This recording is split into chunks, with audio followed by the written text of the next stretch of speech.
Come and prep these nails for a Builder Gel infill. So I start off by removing all of the colour. I have left this in real time. I've only done one hand and I've left the full process from removing the colour to the point where I would start kind of dehydrating and adding the primers. So I will let you watch and I'll keep popping back in here and there just to let you know what I'm doing, and any bits that I'm using will normally be in the link tree. If you look above go onto the main channel, it's just in the link tree. So for example, this I believe is from Hayley Winder. That one's not in the link tree, but it's just HW Nail Systems. If you just pop that into Google, that'll come up. But the rest of them, like in a moment you'll see me use the tiny cuticle bit from Katie Barnes, my e-files from Katie Barnes, the dust collector, which you can see how effective that is, and also it's got a really good sound. It's not too noisy. Now I'm trying to drop more and more long form content, so if you can like and subscribe for more, and let me know in the comments what you want to see. Are there any tutorials you'd like to see in more detail? I've got a few videos of like a minute, 2 minutes, 3 minutes and the odd longer one, but I'm happy to film some longer ones or put some longer form content on so you can really see how we do it. Now, it will depend from e-file to e-file, but I'm working on around about a 22 to 25,000 RPM. It really does depend on the file and the torque and that kind of thing. So what I would say is try it on different speeds. Ideally, the faster you can go, the better. And you don't want it going at like 30,000 RPM and being all kind of, and jiggling on the nail because it's really uncomfortable.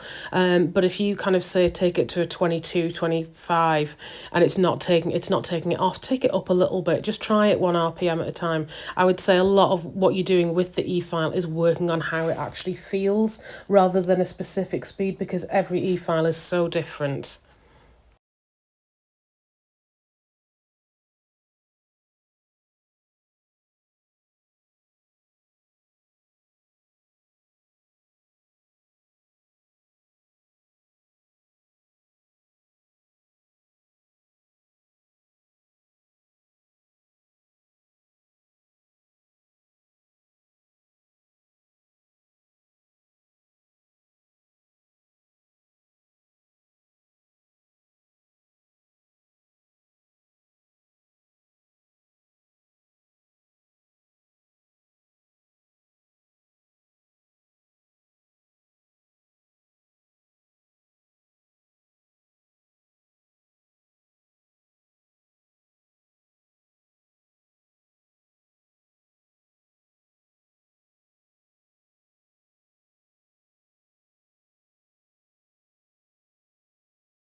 Now, my client as well had competitions.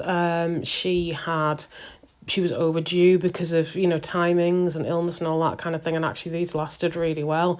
I'm finding with this particular client, I do build a gel, and obviously I'm careful about the structure, but I work a little bit thinner on her now because actually the flexibility suits her nails better. So I'll use like kind of almost like a rubber base, but I'll do kind of 2 thicker coats and build a structure like that. And again, I rarely do soak offs with her because I use a clear base, so we're going to always see. Even if I'm using a coloured builder on top, I'll always try and put a clear builder underneath so we can see what we're working with.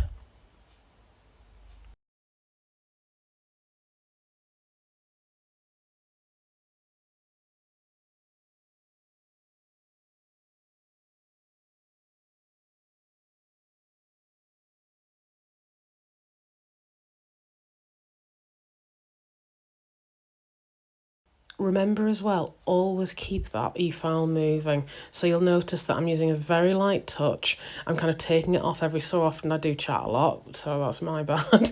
But I'm not working in the same spot. I'm constantly moving that e-file because that's when you get heat, that's when you get friction. I'm also constantly asking my client how they feel. It's like, can you feel any heat? Is that okay? Is it comfortable? Because going back to the RPM issue that I mentioned before, if it's too fast, then it will kind of jiggle the customer's nail and it'll feel quite jarring and uncomfortable. Whereas if it's at just the right speed, it'll just literally whip all of that colour off.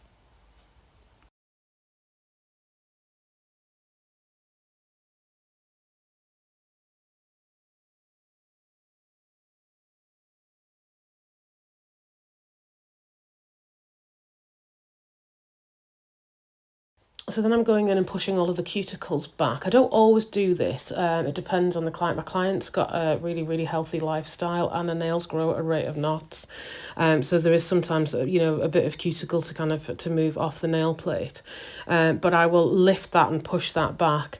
This is the double-ended cuticle tool from Sunshine. Again, if you click on the link in my bio, it's all in there for you. And I'm really, really getting those right back and making sure that's right off the nail plate.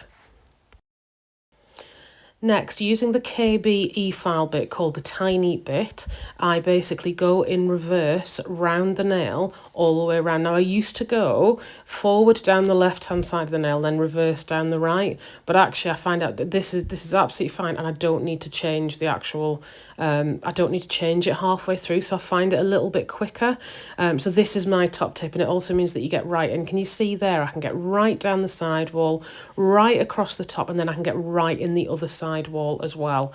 So highly recommend doing it like that. It just saves you a step of having to go down the right side, start reverse your e-file, start at the beginning and go down the left hand side.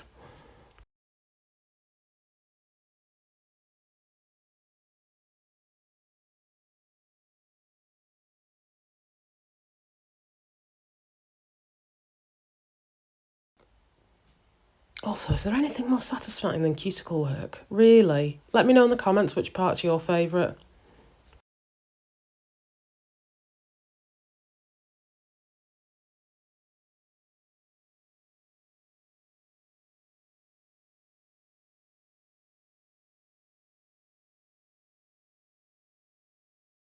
Once I've done that, I go in with my curved cuticle scissors. Now I'm using two different kinds here to show you.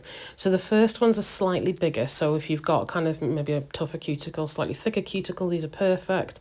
And these are from Sunshine Academy. Again, all the links are in my bio, you can click through. I do get commission from certain items, but I would never recommend anything that I didn't love or really enjoy using myself. So once I have gone around the cuticle, made sure that's all nice and neat, I will make sure that's all trimmed off. Now I'm only trimming non-living tissue as well. I can't stress that enough. We're not trimming skin. We're not doing a Russian manicure here. We're just trimming the non-living tissue. And if you'll notice with my with my hand, I'm flicking that up just to lift the cuticle so I can really get the scissors under there. Now, I did change here because I found for this particular nail that those ones were just a little bit too big. So I went to my Old Faithful, and these are fabulous for literally everybody. Highly recommend these. They are the Katie Barnes curved cuticle tool and cuticle scissors rather, and I love them. I absolutely adore them. If you are struggling with nippers or anything like that, get you a pair of these. Now they're not cheap, but I think Katie Barnes has like a 5-year guarantee on them, but I just love how precise they are, and I can literally count on the fingers of one hand the amount of times that, I've nicked somebody, in fact, maybe only once or twice with them, because they're so fine and so delicate. They're just brilliant. Honestly, I can't rave about them enough. So again, if you are worried, please get some. And what I do as well is, because they're quite delicate at the tip, look at me chatting there, you can tell I've completely gone off on one because I keep putting my hands down. But basically, they're a really, really good investment.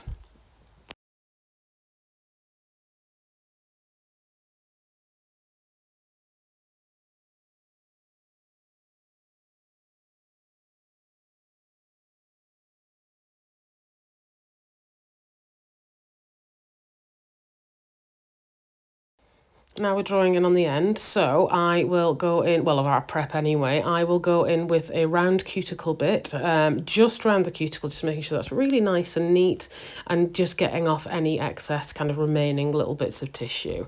I'm not really touching the nail plate here at all, because I'll go in a minute with a sanding band, and I don't want to file the nail plate too much. So I'm literally just going right into the cuticle and actually smoothing that off. That's all that is. It's more of an aesthetic thing, and it pushes the cuticles back a touch more as well. Now, I don't think I've left it in, but I do go in with a mini sanding band on a very, very low speed of a 2 or a 3 RPM, 2 or 3,000 RPM, just to dust over that nail plate and make sure it's nice and clean.